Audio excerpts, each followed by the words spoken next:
What is going on, Hive Warriors? It's your boy Edward V, and today we're going to talk about strategies for doing intermittent fasting while utilizing a high carb diet. So you've been doing intermittent fasting, but you don't want to do keto. And heck, even though you don't want to do keto, you want to go completely to the other side. You want to do high carb, or you want to eat high carb while doing intermittent fasting. In this video, I'm going to tell you the best things you can do to maximize your benefits if you're choosing the high carb diet. I'm going to go ahead and break it down in this video. Stay tuned.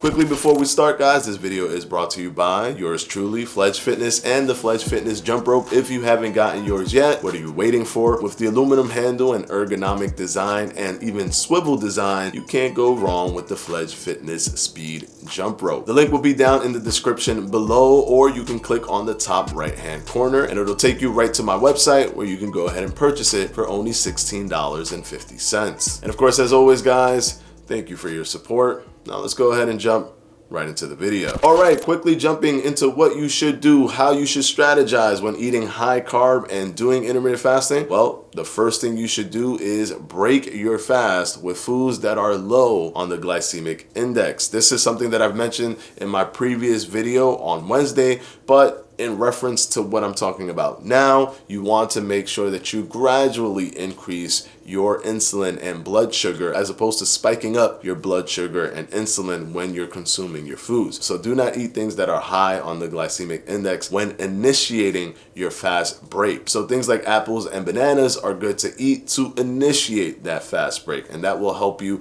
at that point move on to other things that you can eat. Even if it's high carb, you've woken up your body, you've woken up that blood sugar increase, that insulin secretion, so it's not going to be as aggressive. Try to eat something that's low on the glycemic index, wait about 15-20 minutes, and then start going into your normal eating pattern. Now, what else can you do to strategize when you're eating high carb and still utilizing intermittent fasting? Make sure that there's a lot of fiber when eating high carb. Yes, I know that there's processed foods that are high in sugar that are not high in fiber, but you need to try to incorporate things that are high in fiber because that's going to help with your digestion. And that's important, especially when you're eating high carbohydrate foods and intermittent fasting at the same time. The consistency of not eating for long periods of time and then also just eating highly processed foods isn't the best combination. So you want to make sure that some of those carbohydrates do carry a lot of fiber. So basically try to incorporate things like fruits and vegetables because they will help you in the long run. Trust me, you want to take care of your digestive system, and this is one of the ways that you can do it, especially if you're deciding to eat high carbohydrate foods. Another thing that you can do that will help strategize with eating high carb when intermittent fasting is making your biggest meal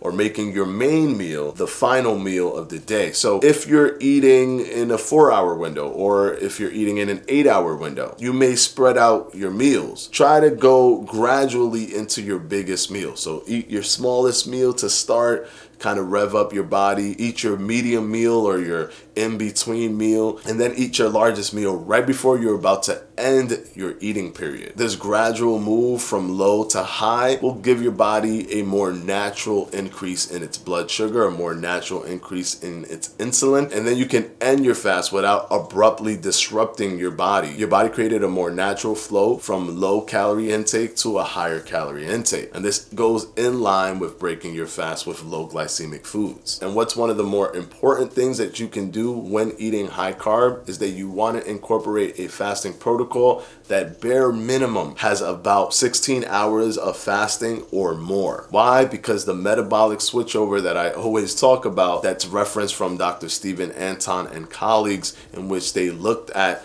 when the body decides to do that switchover event, which basically means you're going into a post-absorptive range, which simply means that now you are actually fasting. And that takes some time. That can take from 8 to 12 hours. So if you're eating high carbohydrate foods, that might take longer for you. So instead of being in the 8-hour range or 9-hour range, you're around the 11 and 12-hour range. So if you're only fasting for 12 hours, for example, you may never have gotten into that post-absorptive range before you go ahead and break your fast again. So you're constantly cutting yourself off before getting into that post-absorptive range. And many of the benefits come from being in that post-absorptive range. So you want to at least bare minimum be doing 16 hours or more. So that way you know that you're getting into that post-absorptive range, you're getting some of the benefits of that, and then you're going back into eating whatever type of foods that you like. So make the 16-8 method the cutoff for you so that you can benefit from that if you're eating a high carbohydrate meal. So that's it. This is a quick video of how you can strategize with utilizing a high carbohydrate meal and also doing intermittent fasting. I hope this video was very helpful for you. And of course, as always, I want to thank my patrons for my Patreon, and I'm going to go ahead and put their names right up here.